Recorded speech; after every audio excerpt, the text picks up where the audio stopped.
off, cool off. Let me know when you see us.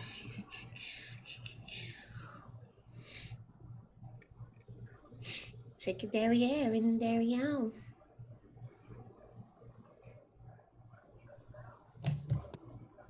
What's going on, people? It won't let me come into the otherness. Do-do-do. It's just me. Yes, yes, you were. Watching currently. Oh, perhaps. And Mikey. Should we go live with me and see if any of my friends come over? Sure. I mean, I'm trying to find our podcast on YouTube.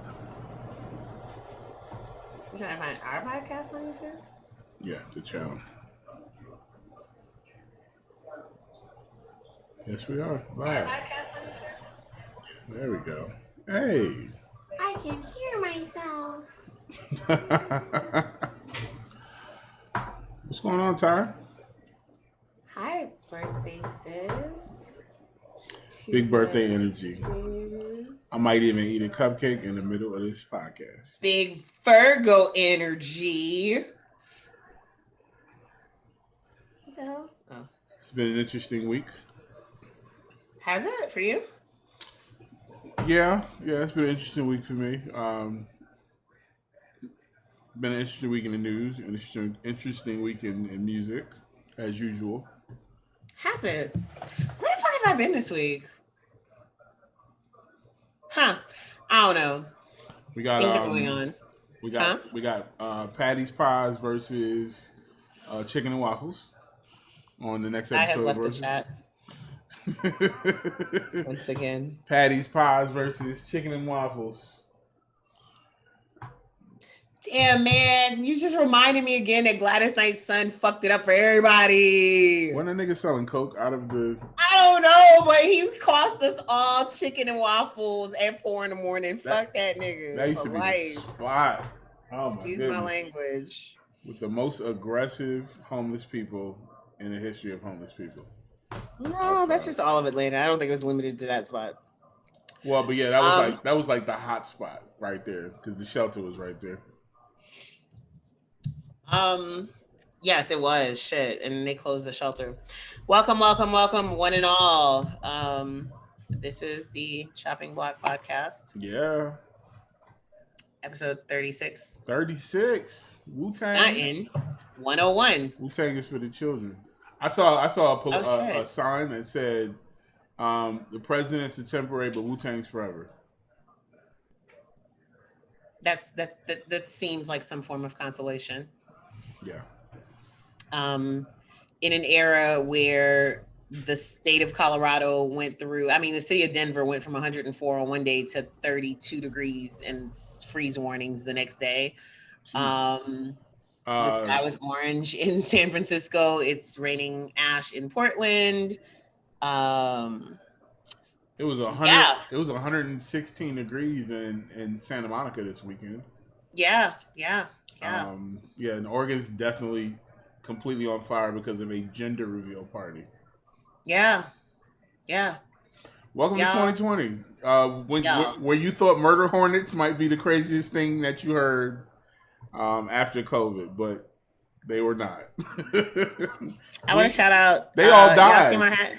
Oh, y'all see my hat? Mm-hmm. The art behind the tape. That's the book that I wrote with DJ Mars. Shouts to DJ Mars and Maurice Garland and my boy Brill. I'm not even going to try to pronounce Brill's last name because I know I don't say it right. But I can say his first name. His first name is Jabril. Welcome again. I said that part already. So yeah, I'm Ty. And I'm Sis. Your favorite Haitian kind of B-girl auntie.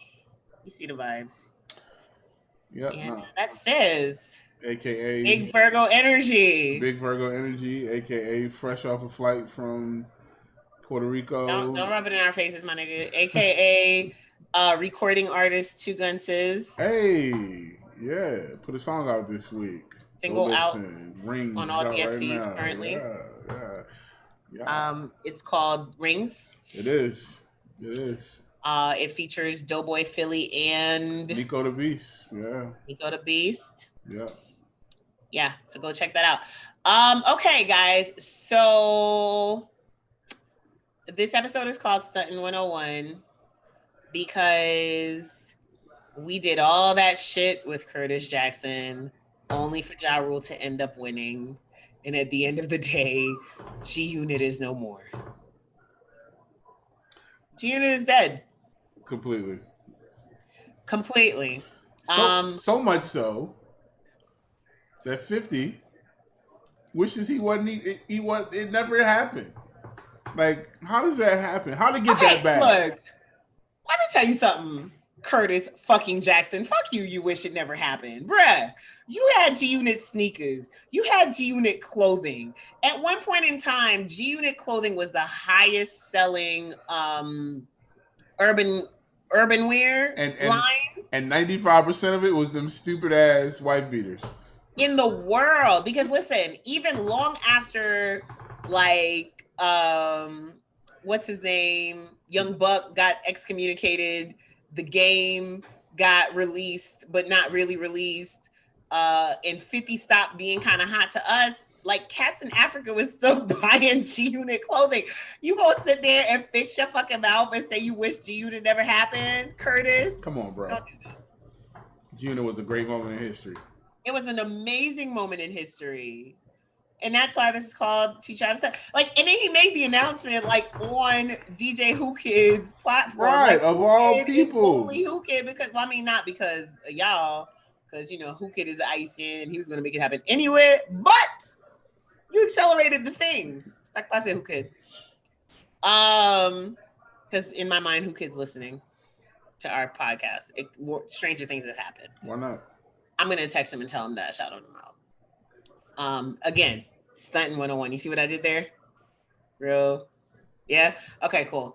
The second reason why this episode is called Stuntin' 101 is because I found out about this G Unit situation, I think simultaneously, or at least on the same day that I found out that the little troll that we said that we would never talk about on the show, that we would not.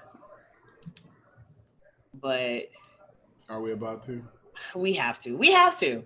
Let me tell you why. Okay. Onika may be a brat. Onika may be a pain in the ass. Onika may be a bully. Mm-hmm. But like, you're not gonna sit here in front on Onika Mirage petty. So for those of us, or for the folks who don't know, what did the troll say? Okay, so the troll that we're speaking about is Tekashi, who happens to have a song with Nicki Minaj called Trolls. Trolls was a #1 record, or is a #1 record. And in an interview with Billboard magazine, Tekashi had the audacity and fixed his mouth to say that Nicki has never had a #1 record on her own, essentially implying that he's the reason why she has that #1 record. That niggas flocked to a record called Trolls by Tekashi 6ix9ine featuring Nicki Minaj for Tekashi, not for Nicki. And this is why we wonder why we let this nigga live. I think it's about to be a wrap. I think he's on minute 14 and 37 seconds. You know, I'm afraid that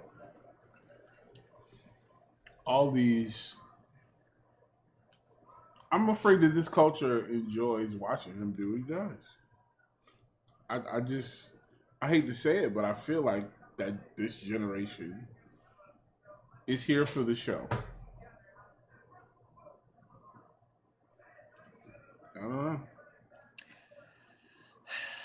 Sadly, the little fucking troll is a well-researched troll because apparently he's right. Well, Mary J. Blige called Little Kim the real trailblazer. Right, and water's wet. Yeah, well, you know. I don't think anybody ever disputed that, sis. I don't think Nicki disputed that. I think Nicki said she was the new queen. Yeah, you know. So just so we're clear, so she really does not have a number one on the Billboard 200, other than that Trolls record that I've never heard. She has a gang of number ones on the rap charts and the R&B hip hop charts. And I mean, she has a bunch of top 3 records on the Billboard 200. So like, let's not act like, you know, like it ain't like she's not no slouch. How long was Trolls number one? I don't know, but it's still gold, so you know, couldn't have been that long. I think it came in at number one and peaked at number one, maybe. Yeah, and then it was out of there because the baby and Roddy Ricch have had it for a while now. Yeah, like they'll give it up every so often to one person and they come right back. Bung. And grab their thing back. I'm trying to see what the hell else. Like, I can't even name you 3 Tekashi songs. And I know I'm old, so I know that doesn't necessarily mean anything per se. I don't know. Somebody asked their 14-year-old if they can name more than 3 Tekashi songs. They probably can. Oh, look, he only has one number one record too. The one with Nicki Minaj. Oh wow. That very same fucking record. Sir, be quiet. You know, we could pull up and find out what came out that week. He probably didn't have very much competition. So. Probably not. You're right. You're absolutely right. Because everything else that he has on here, like it's like he had that one number one, and then he had another song that peaked at 99. So, all right. This has been the I'll say we'll give him a semi-annual moment on our show.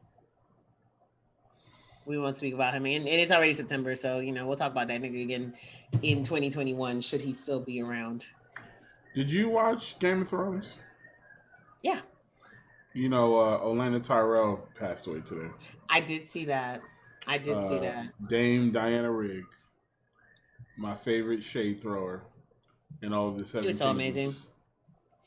I truly enjoyed her on that show. Absolutely. You know, I'm very desensitized to celebrity death, so like it's at this point, yeah. No, I've always been like that. Like the only 2 really that hit me to where it hit me and I felt it on a personal level was Kobe and Nipsey, which is weird because I wasn't really even a big Nipsey fan like that. And, I think with Nipsey it was all the people that I know who were personally affected. He had a it was a reverberation. Yeah. His loss because he was so tied in with so many places. Sorry, I'm going. For me, it was because 1, it was like 3 or 4 months after my father passed away, so I was already kind of just, you know, in that phase. 2, for whatever reason, the algorithm had him and Lauren London in my timeline nonstop for the 2-3 months leading up to his death. And 3, literally the date I was supposed to be there. We were going to go to the Marathon store that day. That exact day. And then I think I was supposed to go that next week. The person that was supposed to take me ended up having a session. And so me and my homegirl went to the beach instead. And on our way to the beach is when we heard the news. So I remember, I think Dina and Tip were out there. And I think they went to the store. And a bunch of everybody, I always, and I was in LA a lot. Like right before that. And I always say, yo, I'm going to go over there, I'm going to go over there. Because I've been over there, but I've never been to the store. I've been to the shopping center. And I always say, yo, I'm going to go to the store, I'm going to go grab some stuff, And I was going to go, and then it happened. And then I was just like... Now you don't ever want to go ever again. Like, it's fine. I don't ever need to go there ever again. But yeah, I did see that that actress passed away today. Okay, so look, right? So back to this whole, like, explain to me this revisionist history. Like when you're Tekashi and nobody really fucks with you, and Nicki gives you not one but 2 joints. Do you really go on Billboard? Like when you go on Billboard and my shit is more John Blaze than that mad rapper attack her. What's next? Like what's the I'm just trying to figure out why anybody fucks with this dude. Like I'm really puzzled by Akon. I think out of everybody, I think I'm super puzzled by Akon. Is Akon maybe one of those cases of somebody who's just made so much money now that he's completely disconnected from reality and he just doesn't know? I can't see that being the case. I just can't. Like there had to be some kind of rationale. I don't know. It's just like, why would you associate your brand? Doesn't 50 fuck with him too? No. I thought 50 had been supportive of him. I think prior to him going to jail. Right. Prior to the whole snitching thing. I think they had a little bromance or something. Bromance. So that's a wrap.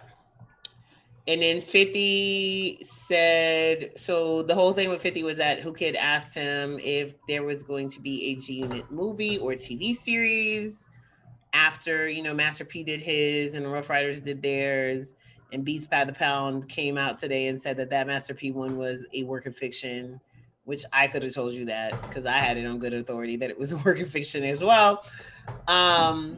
Fizz said, I don't care to do that.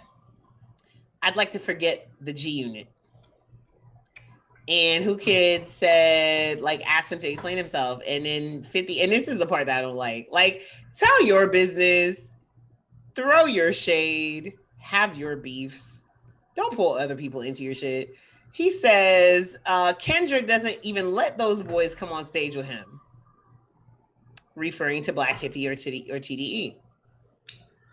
I could have did that. What the fuck am I bringing 30 niggas on stage for? I could have did like Kendrick. Threw that man right under the bus. Sir. Right under it. Mr. Duckworth is minding his business in California with his wife. Shooting his little videos. Maybe shooting a video, maybe not. Maybe just floating over a building just because he wanted to. Ooh, he ain't bothering nobody. He ain't made no protest song.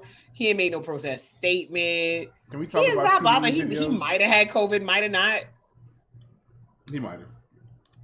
He ain't bothering nobody. But why did you bring him into your shit? Can we talk about TDE videos instead of Tekashi 6ix9ine? Okay, yes, let's talk about TDE videos. I want to talk about the SZA video. We talked about it last week. I didn't process. We talked about the song, but you hadn't watched the video. I hadn't watched the video. I told you the video was a whole vibe. Oh boy. Is that what you did for your birthday? You watched SZA's video? It hit different. I see what you did there. That's funny. Man. That's the name of the song, you guys. Listen, her and that pickup with the leg out. Just a little bit. Just a peek. Just a smidget. Jesus. Pick me boy. Wow. God, why pick me? All right, I'll leave the troll alone. We're done talking about the troll. Thank you. Both of them. Hey man. So you know what I think is just can we come up with a name for this is why we don't fuck with y'all and y'all stan culture fans of today are just trash? Sure. Okay.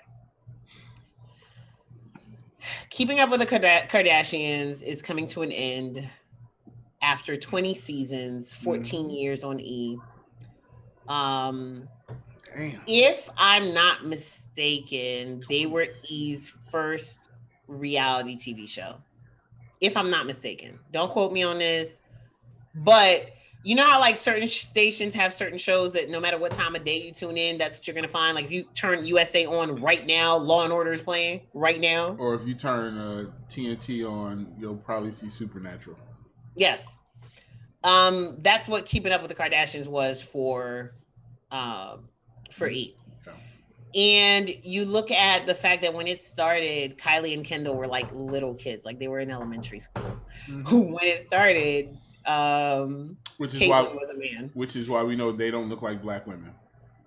When it started, Rob was a sex symbol.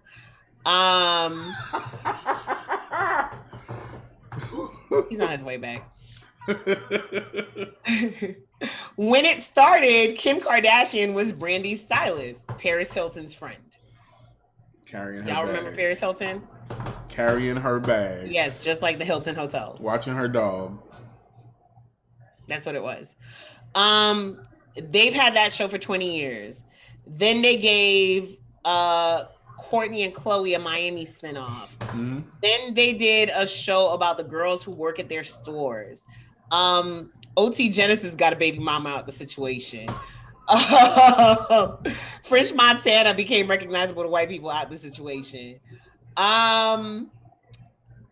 Clothing lines, makeup lines, games.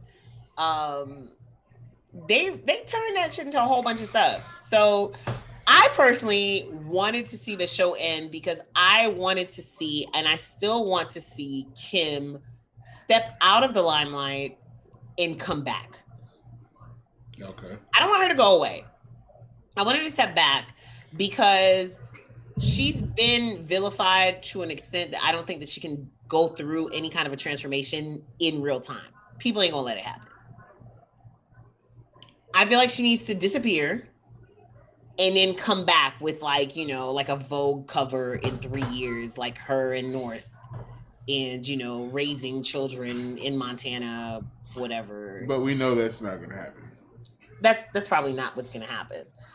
What I found really, really interesting was the amount of people that were like, thank God. I mean, I've never watched an episode. So what are you thanking God for? So what's the problem if you've never seen it? Why are you so excited? This shit been on TV for 14 years and you ain't never watched one episode, which you a fucking lying. She gonna you definitely watch an episode. If you're this bothered. And you done shared that damn gift for her hiding behind that damn tree about 8 billion times. Thank you. If you're that bothered. If you ain't watched nothing else, you watch the whole Chloe and Lamar series because we really bought into Chloe and Lamar. I watched Chloe and Courtney when they had their little store in Miami. I watched the show, and it was my like. There are certain reality shows that are my guilty pleasures. That one is one of them.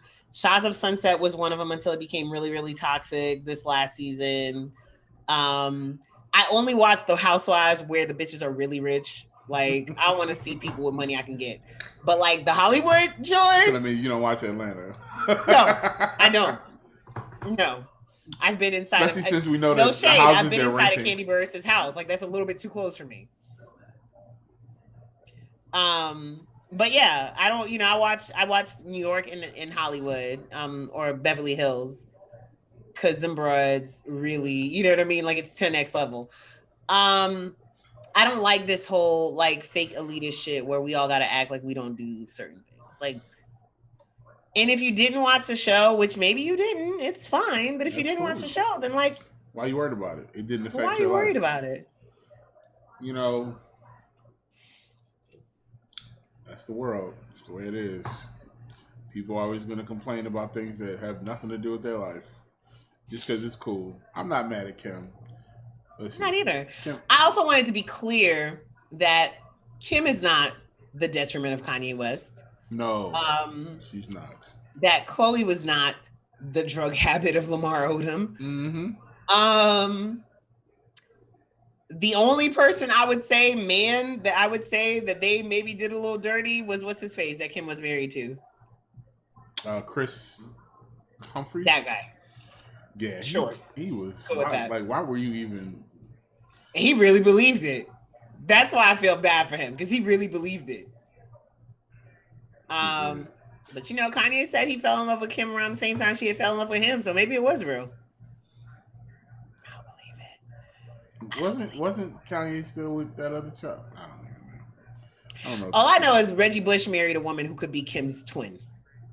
Well, he know what he liked, and he know what he liked. He got it. So stop blaming them. You want to be mad at somebody? Like I need one of you rappers to get Adam 32 the fuck out the paint. Damn, you call him 32? What is it? 23, 30? I don't 22, know, I think. and I don't give a fuck. But he I've did. never but listen, had this man he's the new come to age my Vlad. awareness. Huh? He's Vlad of this generation. Y'all can get Vlad up out of here too. But they haven't. So Nope, so going Adam's not going anywhere. Lord Jamar ass still sitting up there in front of that camera. So for you guys who don't know what we're talking about, there is a podcast called No Jumper. Oh, they all know. Well, I mean, they might not. It's a couple people our age that listen to our podcast. They might not know. Or they've seen the clip of them broads and they don't know where it comes from. Yeah, that's true. So if you've seen the chick who was talking about Trey Songz possibly having sexually assaulted her, but laughing about it the whole time she was telling the story. And the other salacious story that she told. And I don't know if it's the same interview, if it's a separate interview where Adam has given them the platform and they brought on another random broad. Anyway, okay, let me go back. So Adam, 23? 22, I believe. 20, whatever. Is a guy, very tattooed white man, who I don't... First of all, he interviews children. I was getting there. So I'm not going to say that he's not necessarily of the culture. He doesn't really listen, didn't grow up on hip hop, whatever. I don't know. He's not of the culture. I'll say it. What I know of him is my first awareness of him was about 2-3 years ago when all these little kid rappers were doing all of the drugs and they were all showing up to his podcast. And there was one episode, there's actually a tweet of mine that popped up in a memory the other day. There was one episode where he had this kid on there who was so high that like he fell out of his chair. Like it was really, really, really bad. And in that interview, it looked as though Adam gave a fuck. Joke's on me. Adam just knows really well how to look like a Phil Donahue or a Larry King while interviewing stupid people about dumb shit. 15, 16-year-olds. 15, 16-year-old kids, like, Bad Baby and them type of... He probably had to be interviewed overdose or something. Yeah. Even if they didn't die from the overdose, but it's definitely like that was his audience. And then his podcast, this is kind of part of one of the reasons why I kind of fell out of love with one. I was never really in love with PR, but one of the things that bothered me is that, urban artists get it in their head that one particular platform is it, right? And that's where they want to go. That's where they got to go. So that's where they got to go. At one point it was Complex. At one point it was, there was another one, Fader. At one point it was WorldStar. And WorldStar made a shit ton of money off of that shit. And then it went from WorldStar to No Jumper. Like that's the podcast they want to get on. That's the website they want to get on. That's the cosign that they want. Somehow this year he transitioned. I don't know if it just happened this year because I don't follow that nigga like that, but he's transitioned from interviewing these child rap acts to interviewing women who would have maybe been Penthouse. What's the equivalent of a Playmate for Penthouse? I have no idea. Okay, Great Value Playboy Playmates. Let's just call it. So that's all he does now? That's all I keep seeing. Yeah, it's random broads going on this show. And first of all, like, don't participate in somebody's kink and then turn around and try to kink shame. Second of all, like, it's so crap. Again, I just want people to go back to telling their business and not telling other people's business. Odell Beckham Jr. was sitting wherever the fuck he was sitting 2 days before the start of the NFL season. He was. Only to be trending behind with some ad. And I don't want to say anything negative or pejorative about, no, because I'm going to say it because you're doing bird shit. Only to sit here and be trending because of what some bird said about him. Can y'all please get that man out of here? No. I wish. But look, Tekashi's still here. We just had a whole talk about him. Listen, we just gotta look the other way, Ty. Just look the other way. That's it. All right. All right.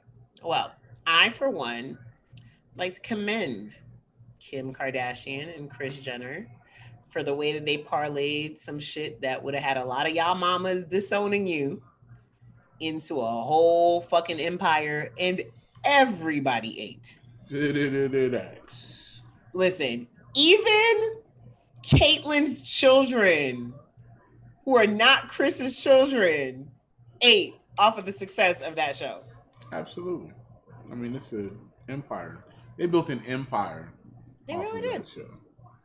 And, I just want y'all to know that just because the show is ending, the show that y'all don't watch, allegedly, is ending, doesn't mean that these women are going anywhere, because they all have like platforms that they've already created outside of that brand. So, hate it or love it, Don. The Don's on top. Hate it or love it, dog. Don's on top. Even if G-Unit is not. So sad. She-Unit. No, let me not give them that because they're gonna try it. They're gonna try it. I know that they will, and then I'll feel bad for having appropriation station. Okay, look. Did you watch a football game today? I did. Was it the Kansas one? It was Kansas City and Houston. Was it in Kansas or was it in Houston? It was in Kansas, right? No, it was in Missouri. It was in Missouri. Kansas City, Missouri. Well, hip hoppers, in case you weren't really clear yet what country you live in currently and why it's very important for y'all to go ahead and register to vote. Here in the state of Georgia, I think you have until September 30th to ask for an absentee ballot if that's what you're going to do. And early voting starts first week of October, I believe. The NFL, who's trying to get you niggas back on board because, they know. Or maybe it's Hove, I don't know. But they asked. Let me set the scene. So, did you watch it from the beginning? I didn't watch it at all. I heard about it. So let me set the scene. Okay. So in the beginning, they start to talk about the fact that the teams got together and made decisions. Right? So one team decided to stay in the locker room. During the national anthem. Not just the national anthem, because they sang Lift Every Voice and Sing also. So, Alicia Keys sang Lift Every Voice and Sing. But I'll get to that in a second. So, I wish y'all could see my face. Oh boy. Go on YouTube and see my face. Please go see her face. So one team decided to stay in the locker room. That was the Houston Texans. Why? Why did they decide? Because there were two songs. There was the Negro National Anthem and there was the National Anthem. Right? And they could not decide on staying out for both or staying out for one or whatever they were going to do. Which means that somebody on that team decided that they didn't want to be out there for the Negro National Anthem. And Texas, I would never believe it. And somebody else decided that they didn't want to be out there for the regular one or whatever the case may be. But whatever it was, they couldn't decide. Kansas City stood at the goal line. They were locked arm in arm. And they just kind of stood there throughout both of them. So, once again, taped video of Alicia Keys, who also sang the pre-show. Shout out to Swizz. He's really using his Alicia's also on The Voice, which is coming back into The Voice promo and all that stuff too. But anyway, Alicia sang Lift Every Voice and Sing. Keep that lady working. And then, after that, you had the national anthem sung by Chloe and Halle. Really? Wearing, one of them had on a George Floyd shirt, the other one had on a Breonna Taylor shirt. Come on, Chloe and Halle. Come on, hold. Come on, young queens, because Naomi Osaka showed up to the U.S. Open with eight masks. Like, one, I plan on playing 8 fucking matches. But 2, y'all gonna get the names of all these police brutality victims.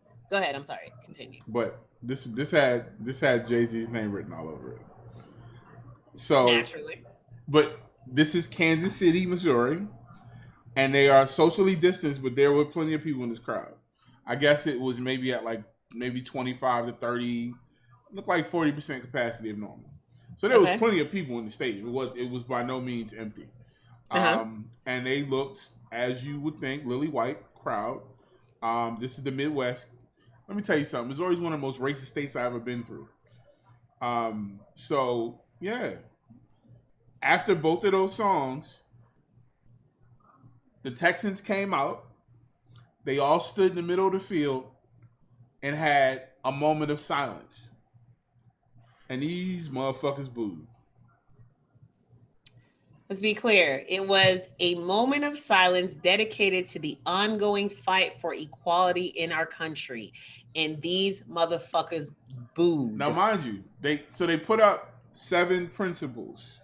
And I don't have them in front of me, but one of them was definitely Black Lives Matter. One of them was racism, say no to racism, just basic human principles, right? And these motherfuckers booed in Kansas City, Missouri. It might have been. But I bet you when them Chiefs went to the Super Bowl, them niggas was real happy Oh to cheer yeah. some black Oh, they love people. them. They love them as long as they running and throwing a football. So, but here's what I like.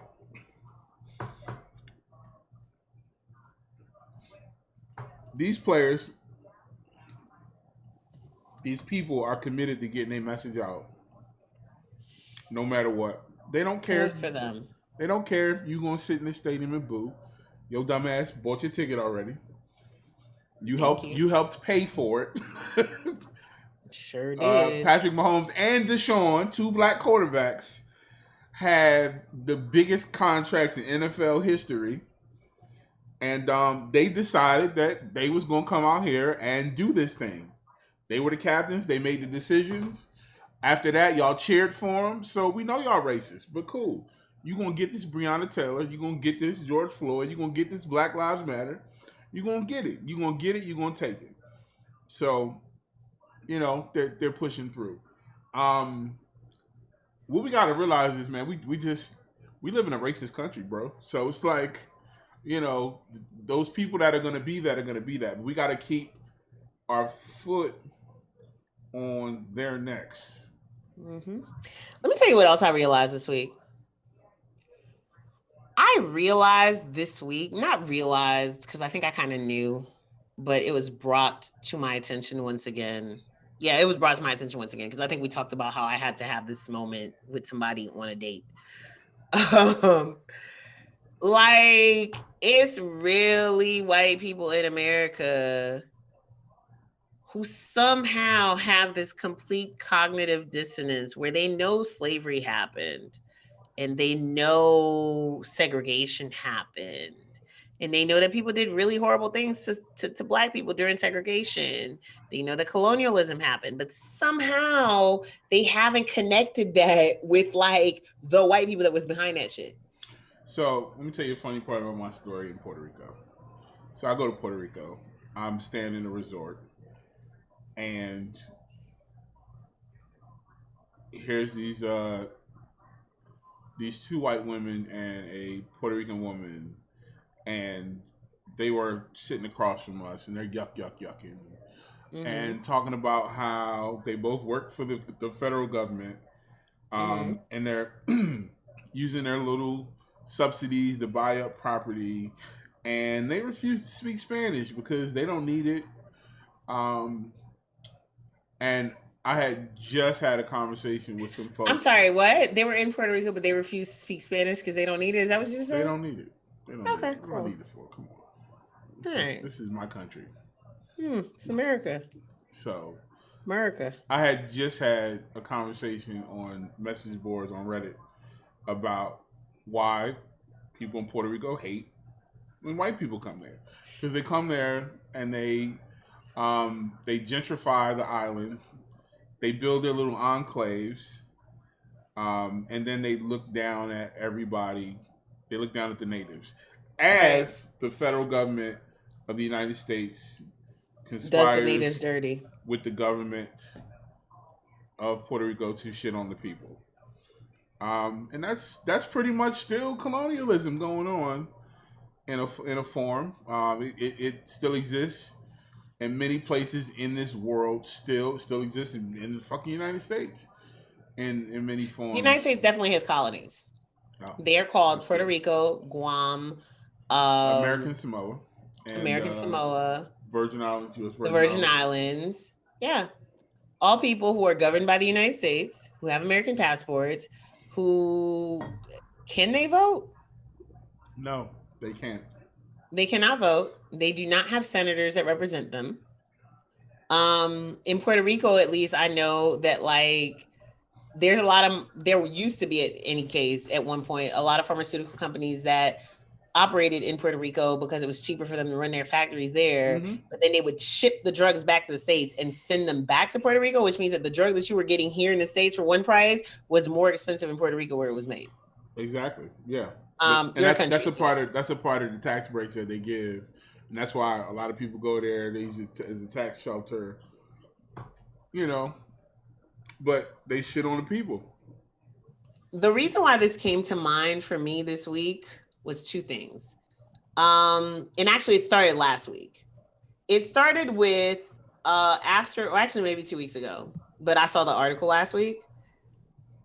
After Lovecraft Country spoke about sundown towns, there was an article that was printed and reprinted across several mainstream white publications that said sundown towns were a real thing. And every Black person I know that shared that article was like, were? What you mean, last week? Yesterday? Are. 45 minutes north of Atlanta? Is it that much? It's at least. Well, we're going to give them 30. Like, you could go to Kennesaw. You can still... I've been in Forsyth County with my nephew for the last couple weeks. Nah, fuck that. It's still iffy. And I be having to play it cool. But yeah, that's 45 minutes outside of the city. I think you can go to Paulding. And they don't want your ass there. No. They don't. I mean, they didn't really... Listen, they don't really want our asses in Forsyth either. But right. So brown children win soccer games. I mean, you can go right outside of... They do. You can go right outside of Houston, Dallas. Go in between St. Louis and Kansas City.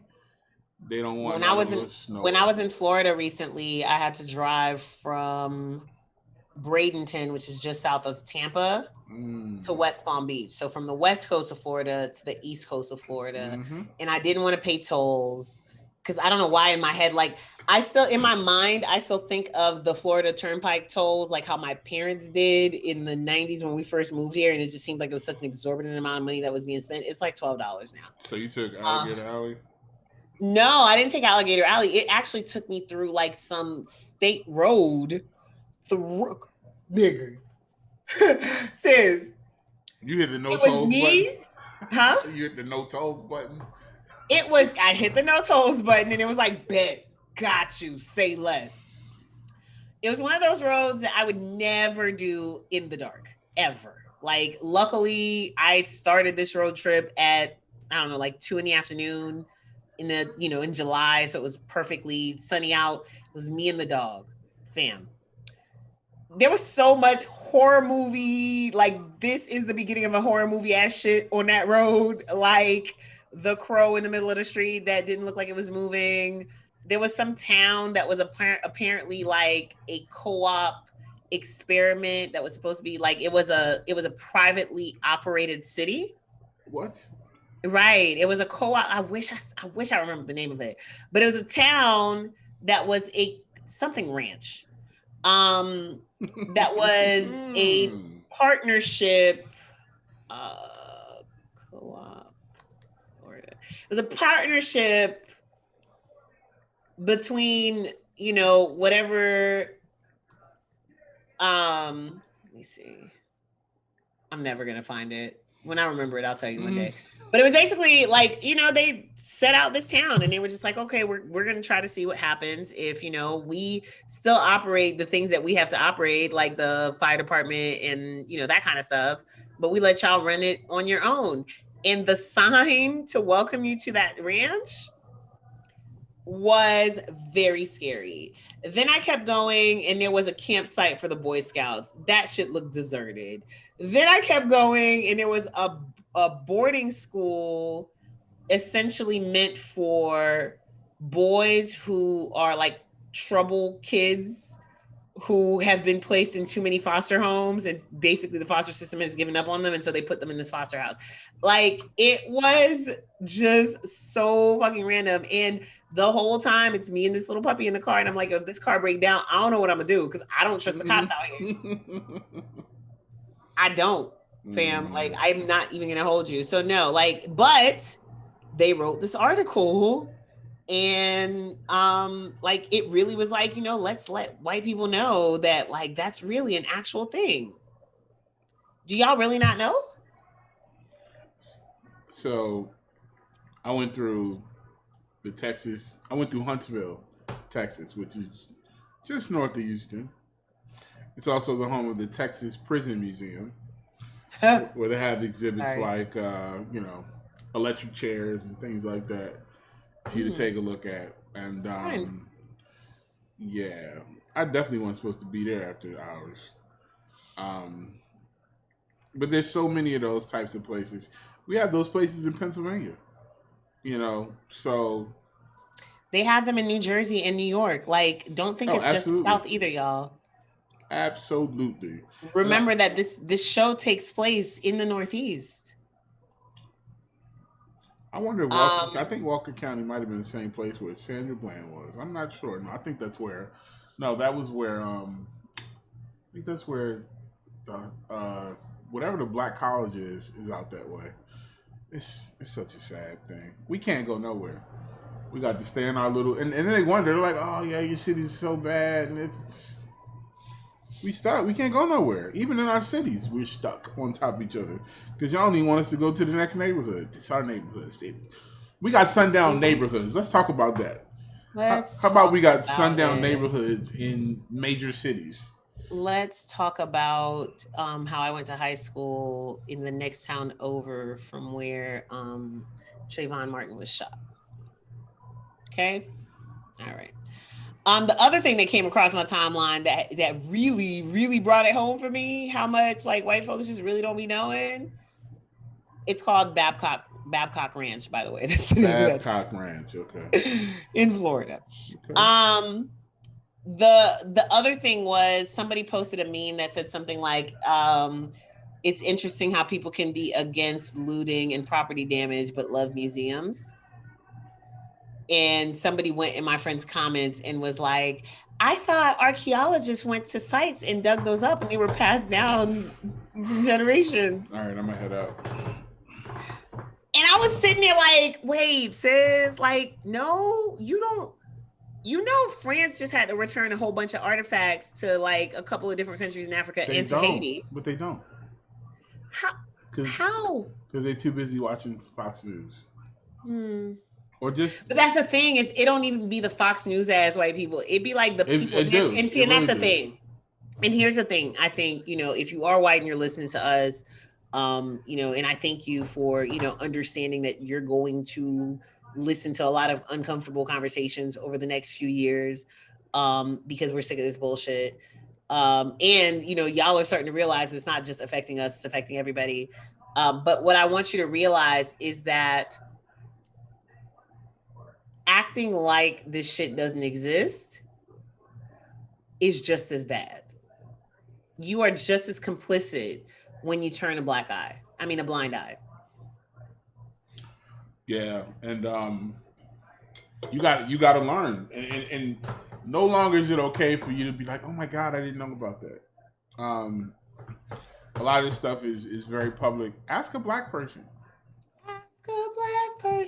Like, ask them about. Not that bullshit ass conversations with a black man show though. No, not at all. But literally, like, just you guys have black friends. Ask your black friends about their experiences. Compare notes. Just ask them like about basic stuff. Ask them about how it was growing up. Ask them how it is when they go through a town and it's only 2 black people in the whole town and they run track or play on the football team. Like, ask them. Just Just ask us. Trust me. So there's this new show on Hulu called Woke. Woke. I've watched 3 episodes. Jury's still out for me. So what's the premise? The premise is that this black cartoonist has just landed a deal because he draws this cartoon that's a really, really popular cartoon. It's not racial in any way, shape, or form. And then one day while he's out, he gets, identified, police misidentify him as a suspect, tackle him down to the ground, and have him pinned down to the ground until somebody calls in and says that that's not the suspect. And it's that moment where he realizes, he thought that it would never happen to him, and then all of a sudden now it's happened to him, right? The Jury's still out for me because and actually it's created by the characters named after the person who created it, so I don't know if it's supposed to be based on a true story. Lamorne Morris, who is the guy who played I don't want to say the black friend, but the guy who played the black friend on New Girl, when the Wayans dude left. I'm about to tell you his name. The character's name. But anyway, the Jury's out for me because he's annoying as fuck to me. Like, I don't know why the character just gets on my nerves so much, but like all these, so anyway, he has this moment, he gets tackled by the police, and then all of a sudden, like, now he's starting to see things, and it's like his subconscious coming forth and saying to him, you have this platform and you know that this shit is going on. Even if it wasn't happening to you, you should have been talking about it, blah, blah, blah. He has a nervous breakdown. He loses his book deal. They tell him he can't draw the characters that he was drawing anymore. And so now he's becoming this woke person. Did you see the video of the white man who got tackled to the ground by the police? He said, "You guys are treating me like a black person." I don't watch them videos no more. Says, I ain't even gonna hold you. I don't watch them videos no more. I don't click on articles about people being falsely arrested. But here's the thing, shot. Here's the thing, right? But I think I have seen that one because it's an old one, right? It might be. But it's just like, you clearly know racism exists, sir. Because you're saying that by them doing this to you and you feeling like it's not just that you're being treated like a black person. I just thought that was funny. I mean, I didn't think it was funny, but yeah, Yeah, and it's like if it happened to a black person, you would still think it was fucked up, but you would understand. Okay, cool. Because it's okay, the guy played Winston on New Girl. Oh, okay. Which I love New Girl. But when I saw him in that role, I was like, I could see him really being that black dude that never thought this shit would happen to him, honestly. There are lots of black dudes who think that this shit will never happen to them until it does. Until it does. But the reason why I brought it up now is because there's just spoiler alert, you guys, but it's fine. It's only like the second episode. So he goes from drawing this character to he makes a sign that says "Black people for rent," and he puts a phone number on it, and he puts the flyers all over San Francisco, and people start literally calling in to inquire about this. But not only do white people call in to inquire about renting black people, but black people are actually calling in to ask about a job.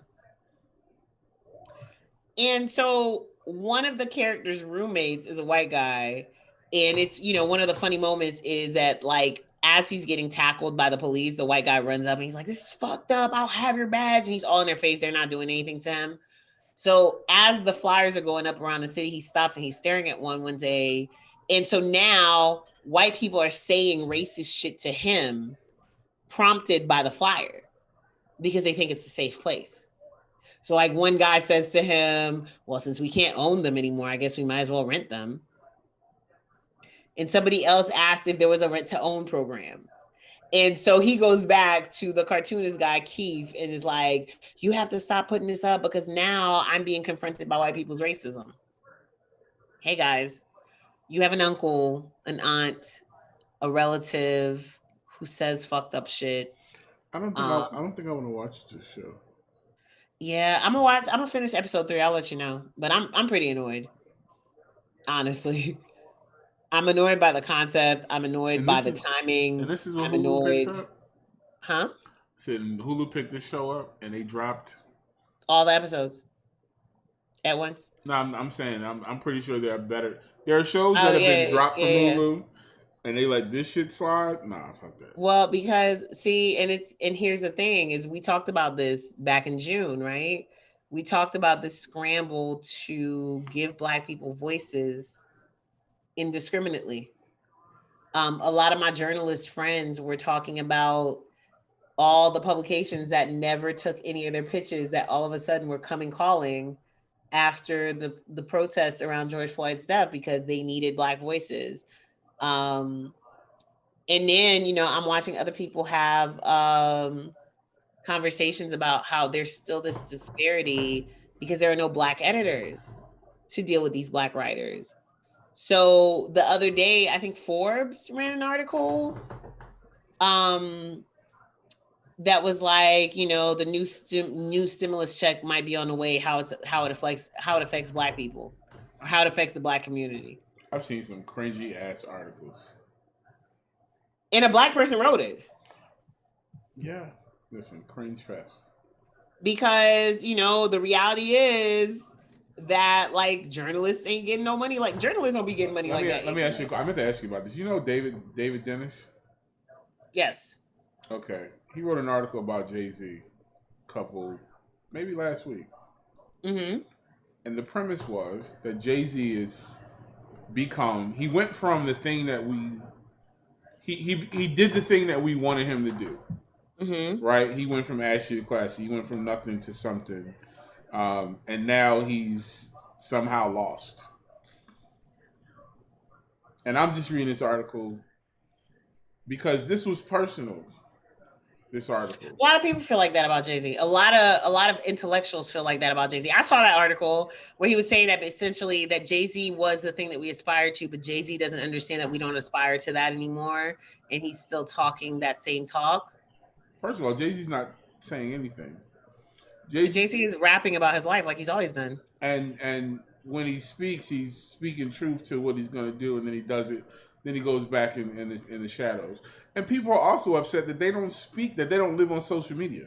He took issue with the fact that Jay-Z criticized Black Twitter. And I thought that was funny because how you're an intellectual and you're caping for a place on a social media platform where Black people make jokes and make themselves look like fools. And then in the same breath, criticize LLC Twitter.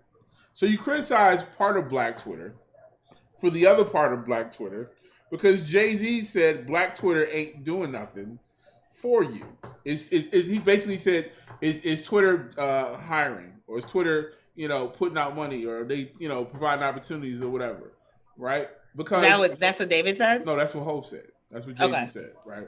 And the entrepreneur in the song Entrepreneur, which I thought was funny because he made a joke about Jack Dorsey getting money, and then like that weekend before the song came out, he was out in the Hamptons with Jack Dorsey. Mm-hmm. Yeah. But I mean, that's the thing though, right? For me, it's about action, and there's a lot of people who can't take that same type of action. And I'm okay with regular people who aren't hip criticizing Hope, but that shit just read like jealousy to me. So here's the thing, and I want to tread lightly because like I fuck with David. I told him respectfully, like I responded to it. One of my really, really, really good friends works with him at the Undefeated. Like I've read his work. I think he's brilliant, but this was petty. And it was personal, and it was judgy, and it was basically, it was him saying, Jay-Z, you do this, you do this, you do this, you should do this, you should do this because I want you to do this. But see, here's the thing, it's just, how like we were talking about how it's cool to hate the Kardashians. Mm-hmm. I have a whole set of journalist, intellectual, academic friends where I feel like it's cool to hate Hope. I feel like Absolutely. it's cool to hate Hove. I You know feel why? like But you know they've why? decided that billionaires are the enemy, and so if Hove is on his way to trying to be a billionaire, then fuck him But too. it's not even that. I'm gonna take it back to the basics. You're a fucking nerd, bro. Hove is everything that your mama told you you shouldn't be. He's everything that we wasn't He supposed to be. was, because I don't Right. think he is that anymore. I don't think Well, we can put that on him no, anymore. no. Here's the thing. You are who you are, and he said that himself.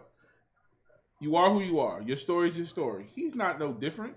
It's just the circumstances are different. Because the one thing that I will always tell people is we are victims of our own. We're victims of circumstance. No matter what it is, you are shaped by your environment. You're shaped by the things around you. You're shaped by that's what you know. You know, if you were born and you only saw 3 feet in front of you, you'd only know what's in front of you for 3 feet. That would be the entirety, that would be the totality of your existence. Right? So you are shaped by your experiences, things that are out of your control. And then you make choices, but you make choices based on what you know. You can only make choices based on the information. And until you get new information, that's what you do. So that's not to say that things are good or bad or rosy or whatever. But growing up in the hood, I Mm-hmm. know for sure if niggas had another way to go, they would have went that other way, Mm-hmm. right? And then the moment that they see that other way, then they go that other way, right? Right. If they can. So, Right. but this man is everything that every intellectual geek nerd was like. Don't be like him. Go to school, be a good boy, do this, do that. You'll get all this, you'll get that. You know, we rooted for Hope because he was the bad guy. Now we hate him because he's the rich guy. You know, when everybody was singing his songs, listening to his raps and his stories and his tales, and we, you know, because we wanted to be like Hove. Hove was the Right. one person that damn near every black person, if he said do this, and he said he set the standard for decades of what was acceptable socially. Hove literally said, "I don't want to wear jerseys no more," and niggas threw Niggas threw them away jerseys away, $300 thousands of dollars jerseys, worth of jerseys because $300 Hove said jerseys, throwing a button up. and went and bought a big ass oversized shirt. So Here's my thing. I think it comes back to the whole idea of this monolithic idea of what it means to be black, right? absolutely, One, and again, I have so much respect for the work that David Dennis does. David takes on topics and subjects that I would never touch. And it's necessary. Somebody has to do that writing. Everybody doesn't have to be over there. Everybody doesn't have to be over there. When you look at Very Smart Brothers, like all the articles are not super serious for the culture ass shit. Sometimes, like, it be just really, really goofy stuff right. because, you know, we are a bunch of different things. And I don't think it's fair that, you know, because certain, and it's not just him. It's definitely not just him. So I don't want to put Not it at on him. all. I have another friend who lightweight used to worship Jay-Z, and then all of a sudden it's like you hate him. You could decide that you don't fuck with him no more, and I'm still gonna be over here feeling like The Carters was one of my favorite albums. Still is one of my favorite But albums. here's why: because to them, Jay-Z was somebody they could live through. He was the guy that did the shit that you thought was cool and you couldn't do it, but he lived that lifestyle for you, Right. right? And then all of a sudden, he didn't. And you want him to be that same person. And the moment that you, as a celebrity, as somebody who people follow, don't do the thing that everybody wants you to do, you're the bad guy. So now that Hove is beyond this, and it's been that way with his music. Even before all the social justice stuff, the moment Hove made a song that you didn't think was a Jay-Z type song, and it's been happening for decades. Now, the only thing that happened was when Big Pimpin' came out, y'all was mad at it, but then his fan base grew. So he didn't need y'all. And then y'all came back like, oh yeah, yeah, okay, that's cool. And it's been that way for his entire career. Because the man's always gonna find an audience. But the reason why that article bothered me so much was because there were a lot of personal statements. There were a lot of there were a lot of it just sounded like he was just really, really like Oh, he writes a lot of op-eds, and there are a lot of people who feel personally disappointed by what they see as a lack of growth from Jay-Z. But what that is you pinning your expectations on somebody, right? It's almost like people see me. If you saw me right now with this hat on and these glasses and these bamboo earrings, you're gonna make a certain assumption about what I'm into. You know what it is? It's a lack of access. You no longer know what Jay-Z's up to. No, because we never really knew. Exactly, but you thought you did. Right? You thought you did. You thought you knew Jay. You thought you somehow knew this guy. First of all, if you're not a street dude, you don't even know how this man thinks. But you thought you did because, once again, it was a story. It was a fairy tale. It was a Negro fairy tale. Jay-Z was the Negro fairy tale. And he's writing in this op-ed like, yeah, Jay, you was this, that, and the third, and blah, blah, blah. And now you this and that. Fam, you never knew this guy. You never knew this guy. You never knew who he was. You never knew what he was doing. And honestly, like, and here's my thing, and this was the part too that I was going to say. Y'all are no different than LLC Twitter. Let me tell you something. I have a friend who made a whole platform off of this. Everybody doesn't need to be an entrepreneur, my nigga. Everybody does not need to be self-employed. Some of y'all, we need churches. We need McDonald's. We need Quick Trip. We need my trash to get picked up regularly. We need these roads. Everybody's not built to be an entrepreneur. Everybody's not built to be an entrepreneur. You as an entrepreneur are going to need some workers. And also there are things that cannot be operated in that way. It would be so inefficient to have a bunch of small businesses do some of the things that larger corporations do. And this whole idea, this whole anti-rich, anti-capitalism, like y'all like it sound good, but y'all don't really want to live like that for real. Not even just that. Don't nobody want to be broke. They're not prepared for what they really talking about. Y'all don't really want that shit. They're not prepared for what they really talking about. Because, like I said, I know anarchists. I know people who are really about that life.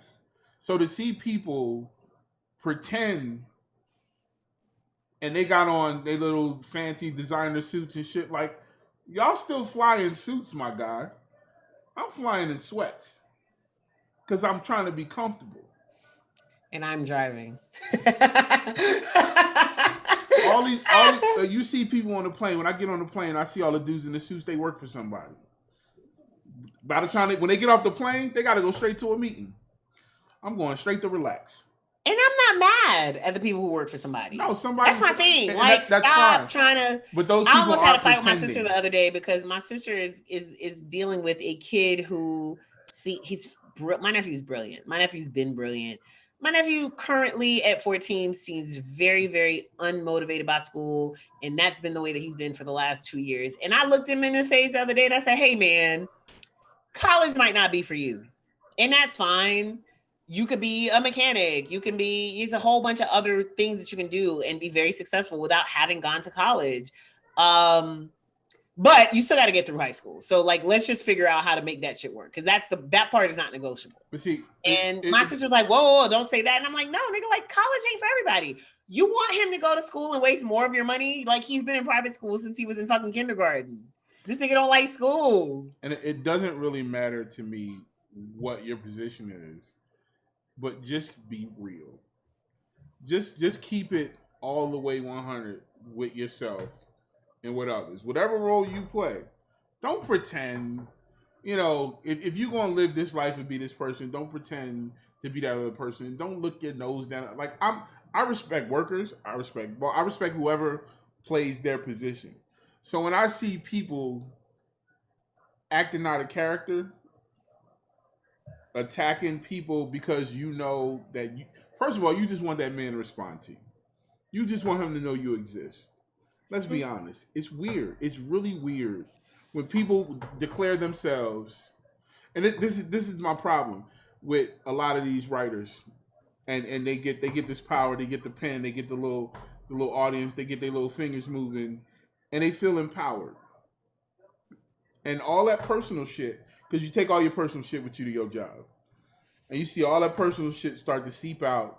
Well, I mean, in his defense, again, this is somebody who writes op-eds, right? So these are articles that are very well researched, but based on his opinion, right? Oh, it was and I think full of opinion. It wasn't very much. And I think it's much more about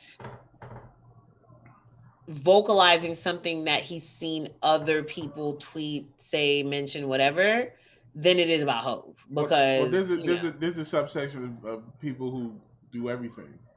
I'm not gonna excuse this. It was some clown shit.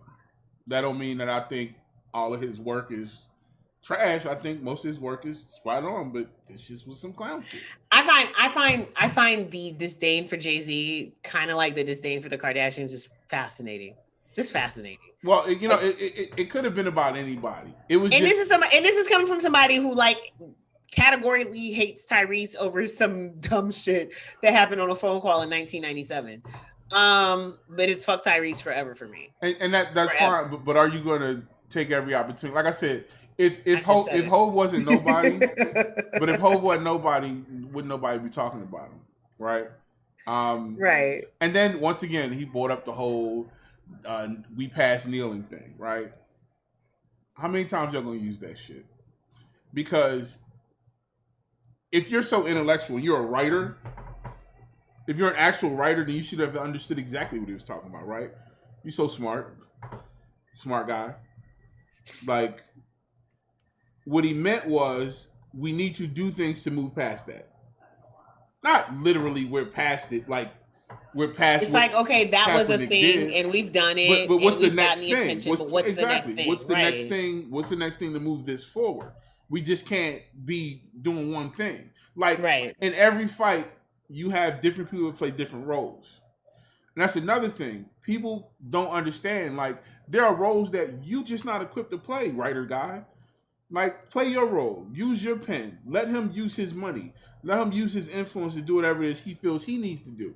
Because what I'm seeing is money being used. Now, mind you, after George Floyd's death and all this money start coming out, people are applauding the usage of these funds coming from these white folks. Oh yeah, this record label was giving this money and we going to appropriate it and use it for this and build this and do that. Well, this man been doing it out of his pocket, him and his wife. They've been doing this out of their pocket. They've been building homes and setting up organizations, sending people to beauty school, sending people to doing all types of things, and they don't even talk about it. They mind their business. People are mad that they don't tweet all day. Like, it's weird that when you don't give people access, they make up shit about you. And at the end of the day, whatever Jay and Beyonce do not tell us, you got people like David who come and fill in the blanks with whatever their fantasy is. Mm-hmm. And it's weird. And that really disappointed me. And I made it known. I wrote a nice, long, thought out comment. It was a little bit all over the place. But I let it be known because I felt like this was a person whose work I generally looked up to. And because I have a really close friend who I've mentored, who works with him. And I was just like, wow. But I understood. I got it. Like, I know why. I get you, David. I understand. I understand where you're coming from. But it's from a clown-ass place. And I just had to call it out. So, that was it. Hey, guys. This is a show about music. We're Black people. It's an election year. A fucking weird-ass time. So we're going to talk about shit other than music sometimes. And you will deal. The article from Forbes originally said a second stimulus check could be coming. Can Black households wait? Then they changed it to low-income households in the headline. But it definitely ran with that original headline. And the thing that's happening right now, because it's happened with my with that playlist that I made, I changed the name on Spotify, and when you open it, it comes up as the right name. But when you share it, the link still populates with the original name that I had on there. So when you share this Forbes article, does it still say it now?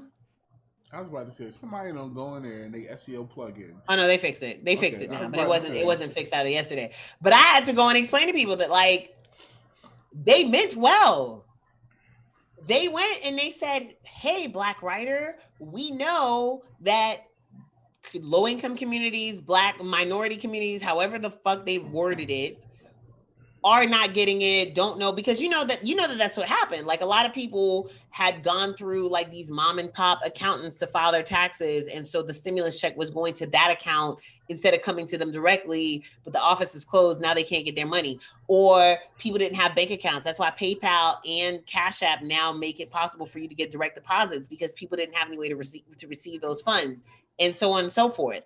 They went to somebody who is a contributor, and so somebody who does not work for Forbes.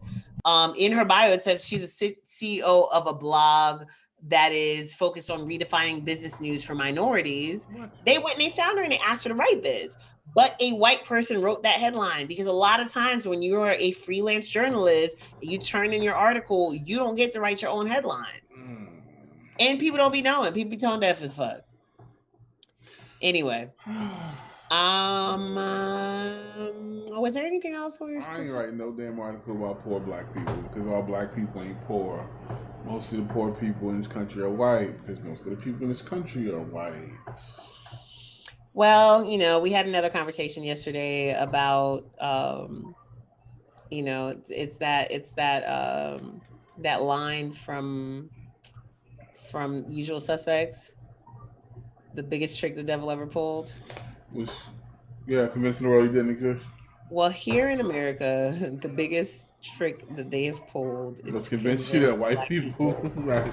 Convince black people of all the things we're not. We had this conversation yesterday because my homegirl was like, yo, why do we talk about chitlings and, all these things that we still refer to as slave foods one way, but then when like they want to do gourmet tripes, or if it's, the same organ meat from a different country, then it becomes a fucking delicacy. Like, why y'all letting them convince you that that's what's killing the black community? That's not what's killing the black community. It's not pig feet and hog maws and chitlins, because they're cooking tripes elsewhere. They're cooking tongue elsewhere. They're chicken feet elsewhere. They ain't cooking it the same way though. Right. So it's not the food itself. You know what I'm saying? Like, that was the point. The point was, it's something else going on, and we need to reframe the way that we talk about these foods. No, I don't know. I'm not a big. I'm not eating. Not a big pork guy, but I'm not eating any organ meats. But these, I'm not doing liver. I'm not doing any of that. But these black slave foods are definitely bad for your cholesterol.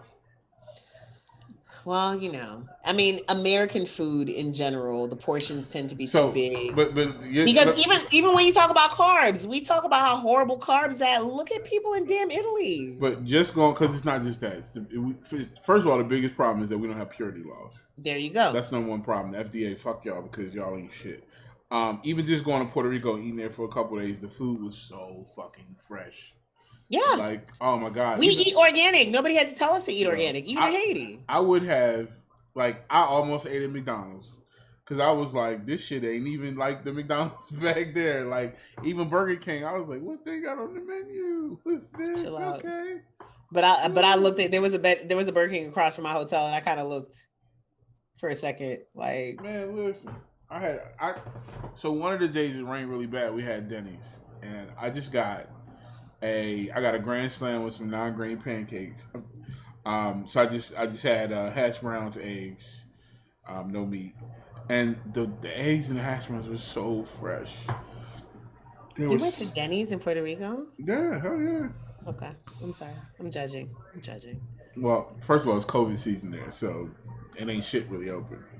Okay. So they got Uber Eats, and that bitch was down the street. So yes. Okay. And I wanted some eggs for breakfast. That's fair. Let me tell you something. In Puerto Rico, they have everything we have here.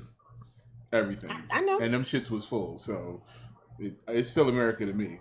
Except it is. You're right. They don't have no trash ass food. Hey man, I paid $17 for mofongo around the corner from somebody who was selling it in a cart for $5. So. Oh, I had mofongo the first day I was there. So.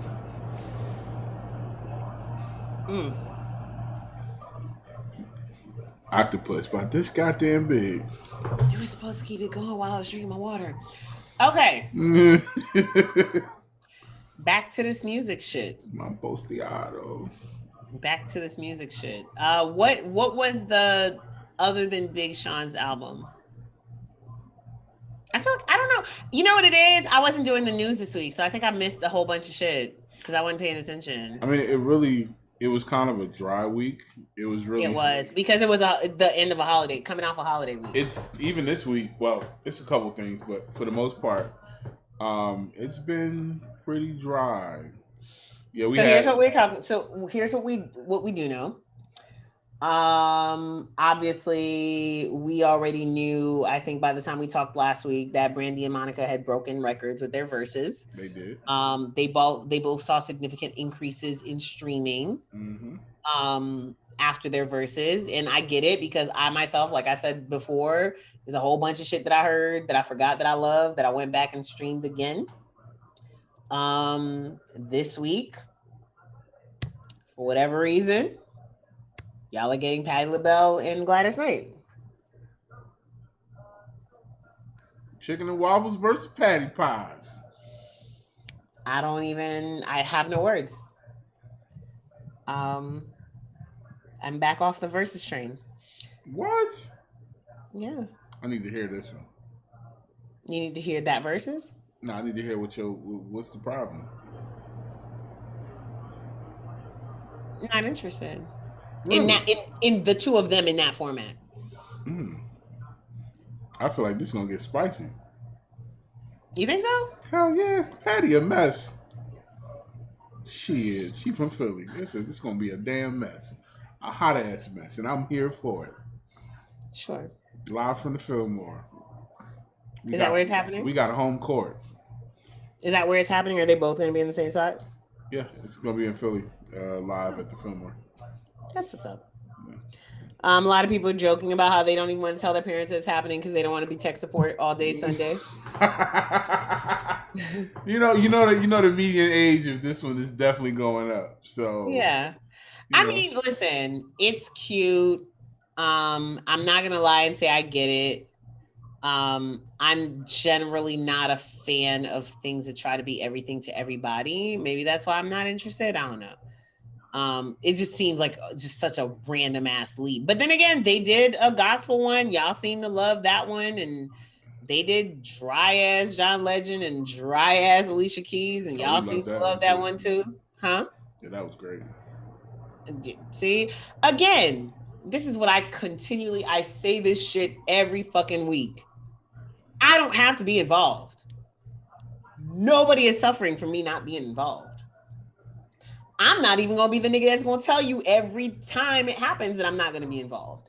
Unlike, the people that are going to spend the remainder of NFL season reminding you that they're not watching games and that you're a horrible, horrible human being for enjoying football. I'm watching every last bit of it. Huh?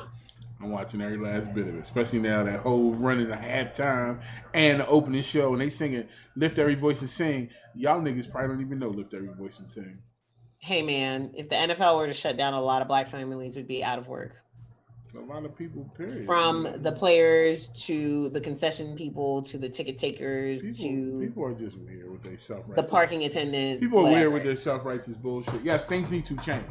Can you hear this? Let me stop playing with this fidget spinner. Things need to change as far as the dynamic, but y'all boycotting industries. Like actual industries. The things need to change. Are you going to come and hire all those people? No, shut the fuck up.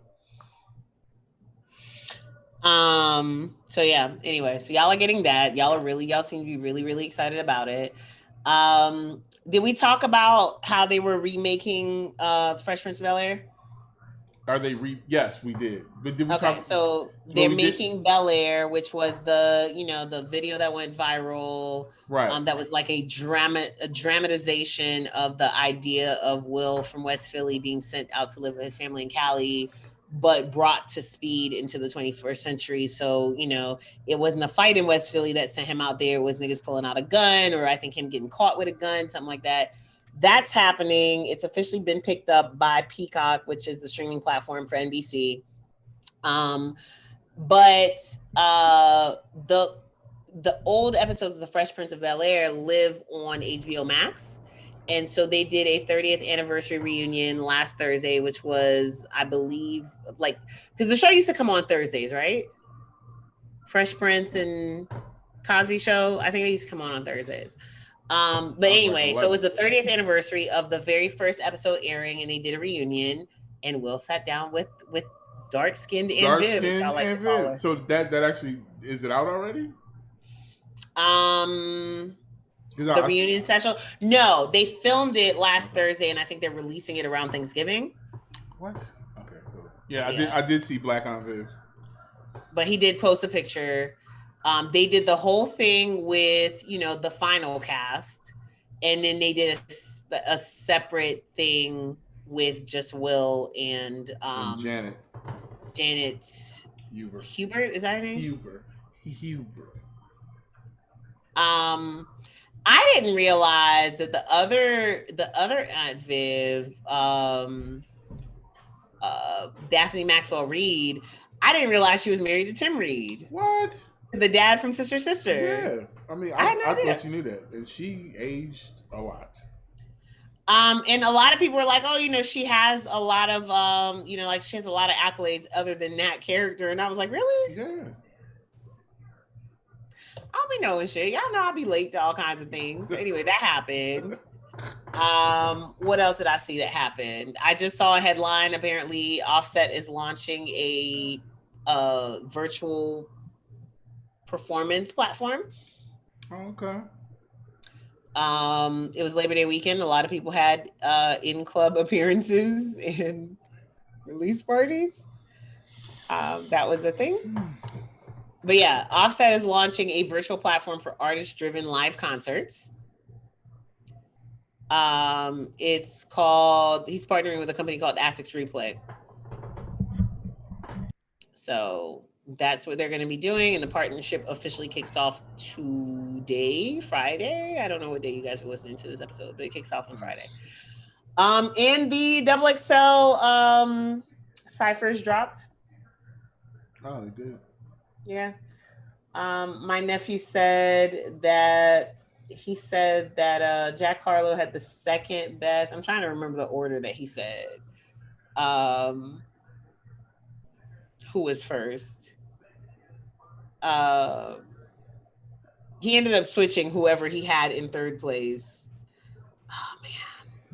Because this is what I'm doing now. Like, I asked Donovan what he thinks about these artists because these people are clearly not for me. Polo G, that's who it was. He said was number 3, and is Chico on his Keed was his top choice. Oh yeah, he's definitely into a certain type of thing. No. Verse for verse in their freestyles, I could see him saying that. Little Fabio Foreign disappointed the fuck out of me. Oh, hurt my feelings. Little Keed. I think that's who it was. Or was it NLE Choppa? I don't know. I just know Jack Harlow was number 2 in his book. I think NLE Choppa was number 1. Yeah, he's definitely into a certain type of thing. He's 14. Okay. In the South, I presume? Yeah, he's in Roswell. Okay, cool. Yeah, that makes sense. He said Polo G? I don't know. I think he switched Keed out and put Polo G in. It was Polo G, Jack Harlow, and NLE Choppa.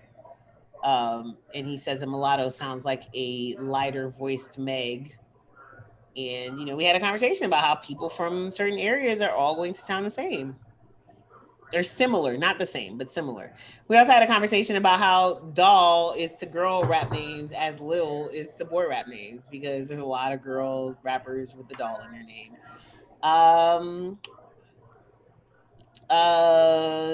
Killer Mike met with the governor of Georgia, who, followed Trump's advice and led us to being the number 1 highest hotspot in the country, number 2. And for what? Why? Ice Cube is set to have a meeting with Joe Biden to discuss a contract for Black America. The promises the Biden campaign want to make to Black America. No. I got to go back to it. So what did Killer Mike get out of sitting down with? I don't know. I didn't read that article. With Brian shotgun on the on the porch camp. I didn't read the article. Let's see. I stole a whole governorship, Brian Kemp. Oh, we just talking about his ass on the way home because nobody likes that guy. Really? He's a disappointment to everybody. I bet you they vote for his ass He's a again. fake ass conservative, if I ever seen one. Well, he was slammed for meeting with him. I mean, Mike was slammed for meeting with him. Y'all know Michael Render is going to be somebody who's going to get as much information as he can in every situation. That's just always I'm not a fan. Huh? I'm not a fan of a lot of the shit that he does. But Brian Camp posted today. Marty and I don't know who Marty is, had a great meeting with Killer Mike. We discussed how small businesses in the music industry are weathering the pandemic, the value of our skilled trade workers, and our fight to end human trafficking in Georgia.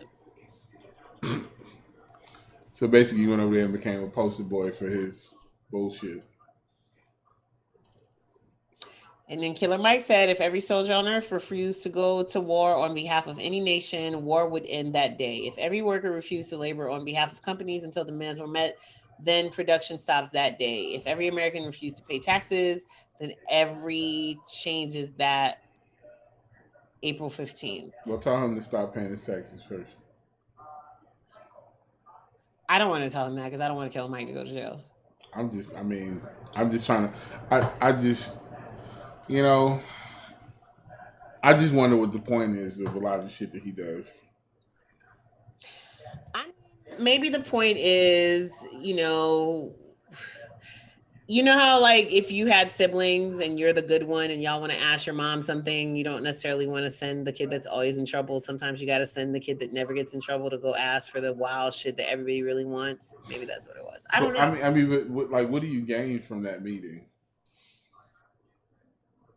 In this current climate, maybe forcing him to have to do some shit.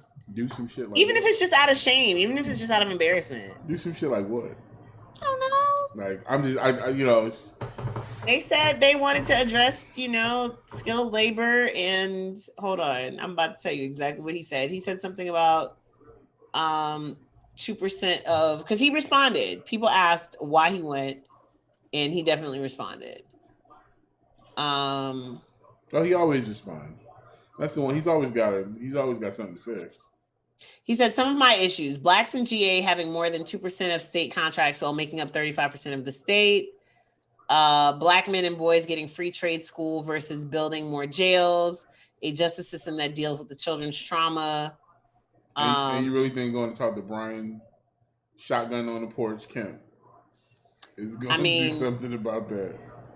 That's who the fuck the governor is. So if it's a governor conversation, listen, didn't Nas tell y'all that he went to talk to the mayor, the governor, and the motherfucking president way back in 1998? Nas also said that white woman could say the N-word. Who said that? Nas. What white woman? I don't know. One of them white women, Renee Zellweger, or one of them women. But he also said that, so I don't really care what the hell Nas said. You can't change the system from outside. You can break the system from outside. But coming from a country that broke the system, let me tell you, breaking the system doesn't always work out the way that we think. You know what? If we apply the same logic to goofy ass Kanye when he goes sit down with Trump. I mean, at the end of the day, you can. No, because I don't know who Kanye was talking on behalf of. So we don't. I mean, he said he was talking on behalf of people, humanity, whatever. Killer Mike going to ask this dude to get black people government contracts. Brian Kemp, the same Brian Kemp, that Brian Kemp. Come on, there's plenty of people and things to do, but Brian Kemp don't give a fuck. That shit's okay. So who should he have gone to speak to then? He should go speak to the rest of the niggas and build some stuff. That's all he always talking. He always talking about we need to build. But he does and do that. So then why you worried about Brian Kemp? Because he ain't gonna do shit. I mean, again, like I said, I don't know. I know as the child of diplomat. Brian Kemp's his fucking mansion is down the block from where I live at. Brian Kemp ass don't give two fucks about the city of Atlanta or none of the niggas in it. He lives right here and sees all of it.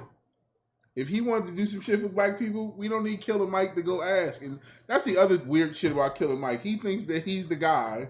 Like he puts his cape on and goes da-da-da-da, just like he did when he jumped up on that stage with Keisha and after the Luton and Ryan and said, y'all need to stop. Nigga, wasn't you the same person on Netflix talking about we about to take over the system and doing like he said plan, plot, strategize, and something else. Okay. But you know, Ronnie I mean, Jules. look, Kim Kardashian about to have C Murder free when Master P could never do it. That's so. right, ain't she? Sometimes it does. Maybe sometimes it does take a celebrity. I don't know, man.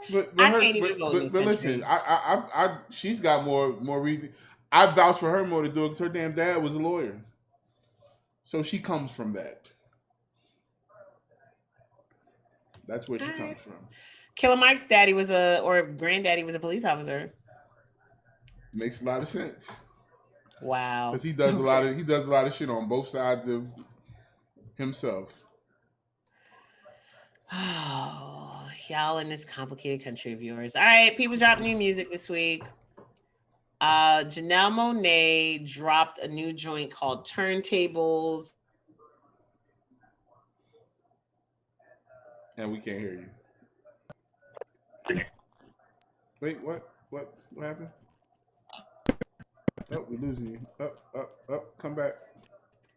Hold on. Oh. Robot voice. Hold on.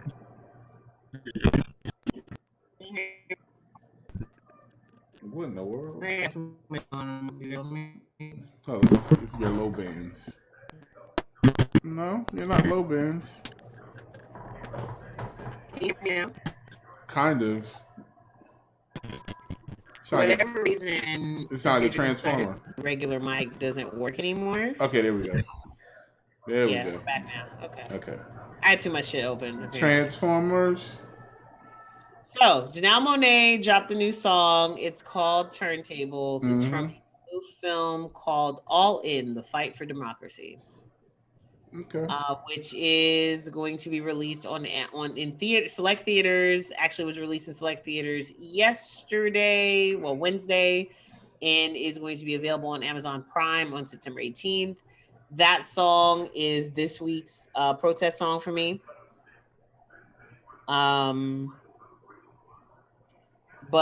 I'm just gonna repeat that I'm very happy that people aren't just making protest songs. Like, it is very, very important. I'm very happy that people are doing more than that because, we're in a very, very fucking tough time. Yes, we are.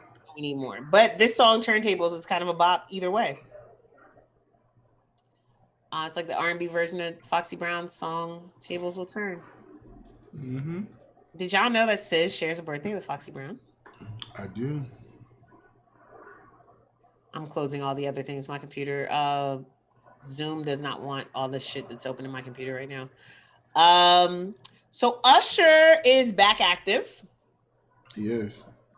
Monica said that he was working on an album during her verses. And she was trying to get him because Monica thought that she and Usher were going to Marvin Gaye, Tammy Terrell, their whole career. Because they were making very grown duets when they were like 14 and 17 respectively or whatever. But anyway, he just announced his Vegas residency, which I thought was really cool. It's set for 2021. The dates are spread out, so it's not like it's going to be an ongoing, like every weekend or every day type of situation. It's like 7 or 8 dates. It's an interactive experience. It's not just going to be him like singing the songs, but it's going to be a whole like thing. I heard that they're selling VIP packages that include a socially distant photo opportunity, and that they've already forewarned people that the meet and you heard me, and that they've already forewarned people that the meet and greet may not happen in person, depending on what COVID guidelines say. Get a Zoom call.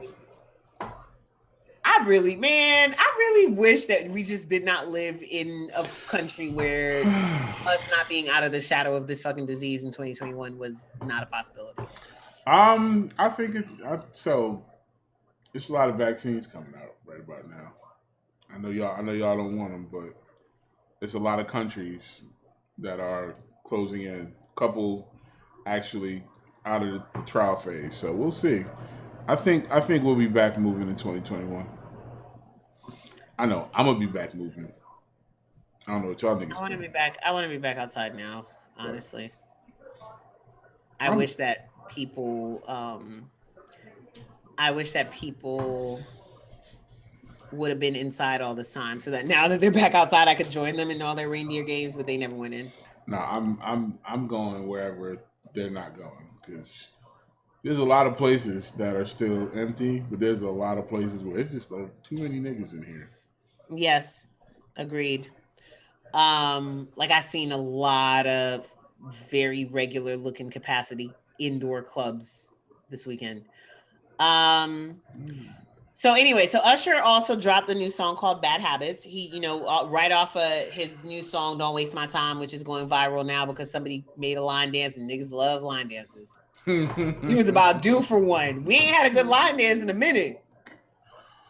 Oh, so we ain't had a good line dance in a minute. Now, this is not one where they're giving you instructions, but there is a video out there and you can find it and you can learn the Don't Waste My Time shuffle. Is it on TikTok?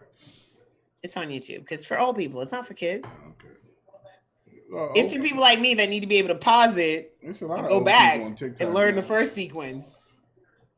It would take too many TikToks for that. Gotcha. The new song Bad Habits, though, felt weird to me. Yeah, it felt weird to me too. I'm like, Usher, come on, man. You still cheating, my nigga? Still. Like it just you felt look too old to be doing this shit. It felt stale. Like shorty done found your phone, and you gonna talk about something. Come here, let me show you something. Like what, nigga? You know that didn't happen like that. You did not sit her down for a song and dance vaudeville routine. After she done caught your singing ass. about I slid in your best friend's DMs. Her best friend, you're trash, sir. You're trash. And you don't even get her credit. Best friend? You don't even get credit for admitting it. No, not at all. Not even remotely. It's just like, why'd you make this song? Why would you put that line in the song? All the songs. I mean, all the lines. Like, what? You did what? Why? What? That was where I stopped. But even the video where he's like, "Come here, let me show you something." The moral of the story is, what was it? The hook was what? I love, but I have bad habits. The moral of the story but is, I'm bad at it. Ty, if I sit you down and I tell you what I've done with a song and a dance, it's okay. That makes it better because I'm admitting it. And there was no break, baby. Mm-mm. There's no break, baby, so you're fine. Skip Marley. Skip Marley is, I think like every generation of Marleys has a Marley who just really picks up Bob's thing well. They all kind of sound like him, and I'm very curious as to whether that's a genetic thing or whether they like actually practice having that Bob Marley timbre to their voice. I know the first time I heard Skip Marley, I literally said, "Which Marley is this?" Literally, first time I heard Slow Down, I was like, "Which Marley is this?" And they were like, "Skip." I was like, "Skip." Anyway, he has a new joint out. It's called "Make Me Feel," featuring Rick Ross and Ari Lennox, and I appreciate him for going and getting mainstream American artists to jump on his still very ska reggae influenced records. So y'all can officially call me a Skip Marley fan. Steph London has also told y'all that she has gone back to making reggae records. Love her. You have to do with that what you will. Absolutely love her. She has a new record called Move. Nicki Minaj has a Steph London sounding verse. Well, no, that's not fair to say because Nicki is Trini? Yes, she's Trini. Even if her patois sometimes be really sounding like, she grew up here and she did grow up here too. She did. And she has an accent and it's okay. I've been told that, I'm part of one of those bad Haitians that shames people because they don't speak the language of the country properly or whatever. But yeah, so she has a new joint that she's featured on. It's Mr. Easy and Major Laser's record. It features Nicki and some guy named, I'm not even gonna tell y'all his name. It's letters and numbers, but he for me 4OCW. I don't know. It sounded like 10WD-40 and he ruined the song for me, but the song is out there. And Action Bronson Bag. Still sounding like Ghostface.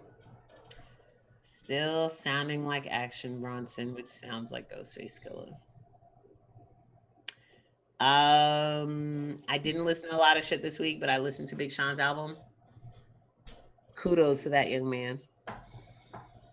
2 thumbs up, Big Sean. Yes.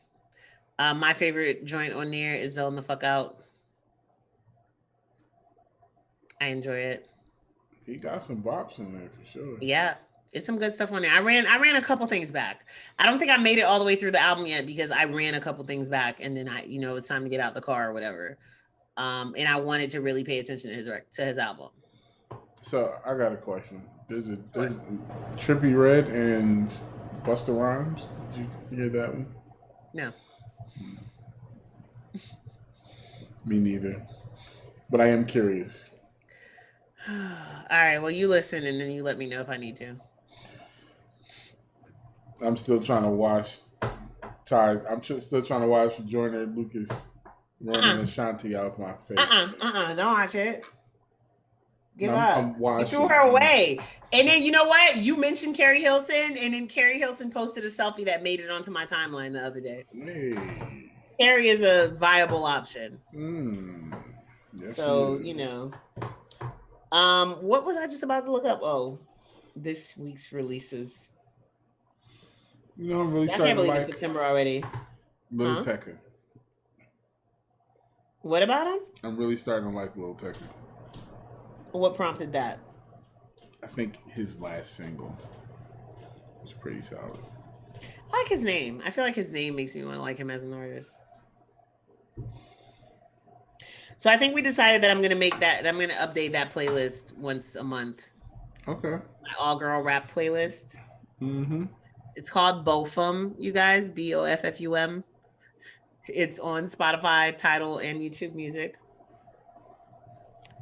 And it currently has 60 songs on there, 60 different female rappers. I think it's technically 61 because there's a song on there that features an artist who I didn't put on there by herself.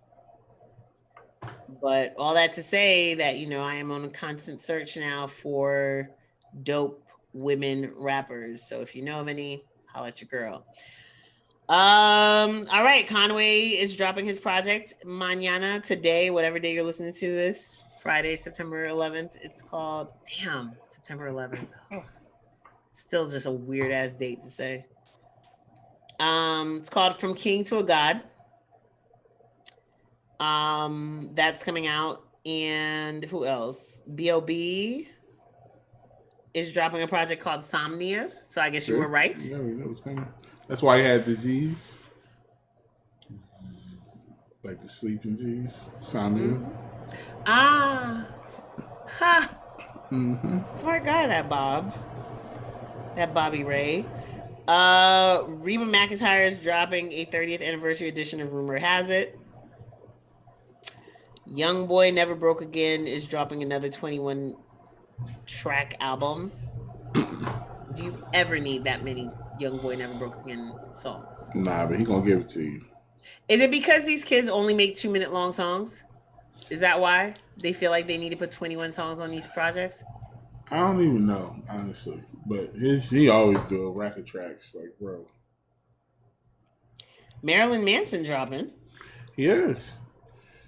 It's a name I haven't heard in a while. And that's pretty much the only ones I see on this list that seem of interest to me. Here's a quick question. Sure. What is Gladys gonna play when Patty plays On My Own? You asking the wrong immigrant friend. The whole entire wrong immigrant. Own. That's what friends are for? No. My dad used to like to tell this story about how he hung out with the Pips one night in New Jersey. I wish he was here to tell me that story now. I wish I would have paid attention to it when he told me. I don't know, friend. I'm sure I'm gonna enjoy that playlist when it's done. I don't anticipate catching that one live. You know what my other question was? And it was something that somebody else asked that made me really, really sad. Somebody asked what the song of the summer was, and it just made it starkingly real that I hadn't been anywhere, so I don't know what the fuck anybody else is listening to. That's facts.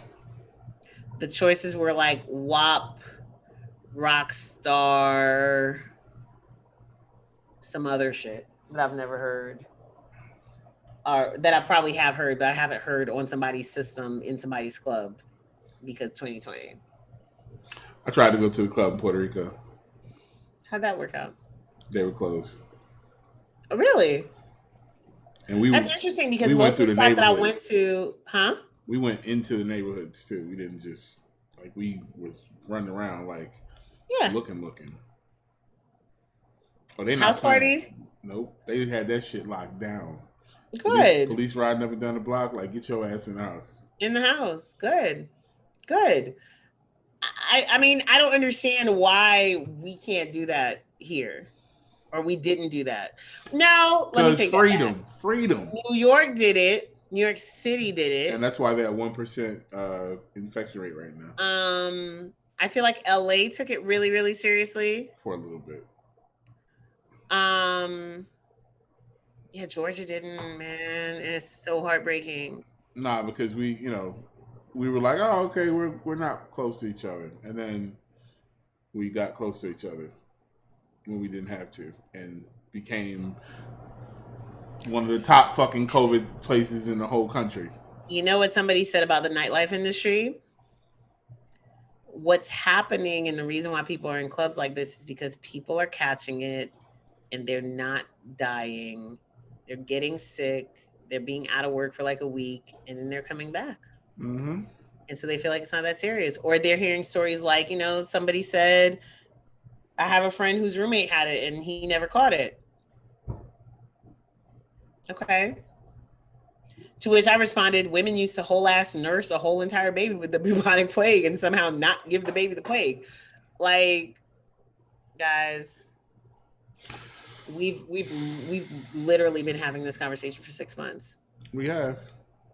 And we'll keep having it. 6 months. We'll keep having it as some of us take vaccines, others don't, and Tuskegee Airmen and all that good stuff. You know what? My sister told me to go get a flu shot this year, and this might be the only year that I actually listened to her. I ain't had a flu shot in who knows how long. I saw a friend ask about, who got flu shots. I mean, first of all, everybody's body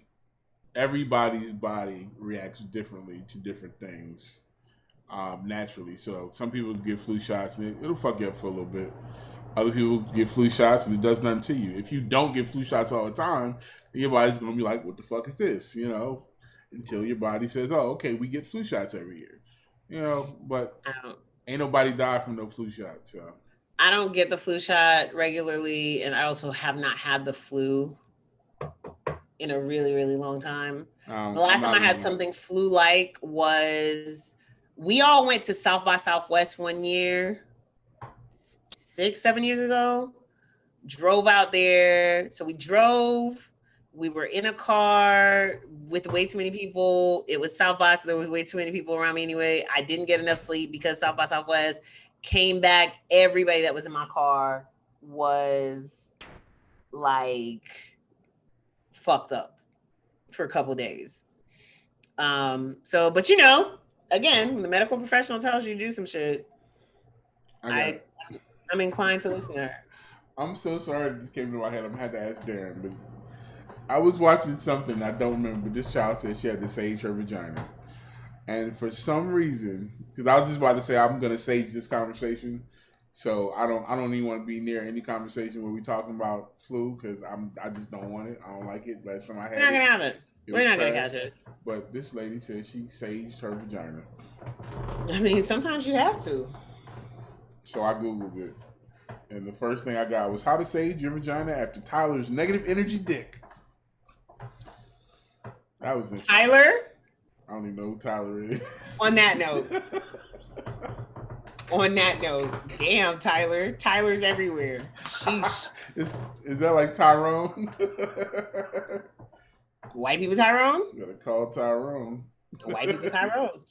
All right, guys. That's gonna do it, I think, for us today. Like I said, there wasn't a whole lot of stuff going on musically. This is usually festival season for me. I'm kind of sad. So, okay. Did you see that they did the Labor Day parade in New York virtually? Yeah. I don't want that shit. I know somebody got shot at Juve anyway. Somebody always gonna get shot at Juve because everybody was still outside for Juve, even though Mayor Bloomberg said he's gonna lock you up. Not Mayor Bloomberg. Mayor De Blasio said he's gonna lock their asses up. So they won't be happy until they cancel the fucking parade. Period. Y'all gonna keep just doing wild shit at the parade. But no, I take that back. I saw a couple of Haitian DJs who I follow post their lineup for the weekend. But we've talked about how this whole virtual clubbing thing doesn't really work out for me like that. So I missed that. You need to get some strobe lights. No. I tell you what I need that I'm not having at the club that's not in my house. It's not the lighting. They also did a virtual One Music Fest a couple weeks ago. Really? Uh-huh. Which normally One Music Fest would have been this past weekend or this coming weekend. Damn. Because it was just all on my timeline. This year really got gobbled up. Yeah. It's gone. One Music Fest just passed. Birthday Bash season came and went. We about to pass A3C. A3C about to come up. V103 Car and Bike Show season and came and went. It's rough. But we're here, talking about music and things that are of interest to the music producer community. And, figuring out how we can bring you back our actual chopping blocks, which is when we take an album and break it down track by track and tell you what we think about it. I think we're going to do that with Big Sean's album. We said one other one. Was it King's Disease? Yes. I'm still rocking that. Kalo K to Mikey. Kalo K. Nah, it's hilarious. And then we also have this wonderful thing called, the credit check, where we basically bring you the most comprehensive listing of, or the most comprehensive breakdown of album credits on these here interwebs, and that's available to you at freemusiccredits.com. Mm-hmm. And we're just going to go ahead and say that this show is brought to you by Bounce Gang Records. Because we ain't got no sponsors. But we about to set up a Patreon. Y'all going to give us some coins for this content. 36 episodes, you guys. That's 8 months, bro. And I want to thank everybody who cashed at me a few bucks for my birthday. I appreciate that shit. Aw, you guys are so nice. Very, very sweet. I hope you didn't spend it all in one place. No, I spent it all in 3 places. Good. It's birthday money. Birthday money is meant to be spent. Okay. And again, and as always, he is at Scissor215 on social media. And she is at Saint Boogie right there. So if you're watching this, make sure SAINTBOOGIE. You dig? As I like to say, the Saint is spelled out. The Boogie is real. Go stream SZA's single. Rings. Yes, Sis, Rings. Look it up. And also follow us at Chop Block Pod. Chop Block Pod, yes, indeed. And at the Chop Block Pod on Twitter. We about to get active. It's fall. Nice. Mm-hmm. Hopefully we'll all be back inside and we can all come up with things to do. What is this lovely show of light-skinned millennials? Anyway, yeah, we'll show you how to stunt. Yo, I don't know what the hell my dog is hunting, but it's pretty perturbing. She was just laying on the floor, staring under a table. Stalking A bug? I don't. Well, she got it. She got it figured out. Anyway, shouts to Kiko, our our show dog. Shouts to our producer, Anatomy, who is much more valuable to the show than the show dog. I would venture to say even than either of us, because really, I personally don't know what the fuck happens once we finish recording. But somehow it just shows up. Somehow it shows up, and you get to watch it and listen to it. So, and we're thankful. And we'll be back next week. K-Lo-K. Friday, K-Lo-K. That's gonna be the name of the next episode.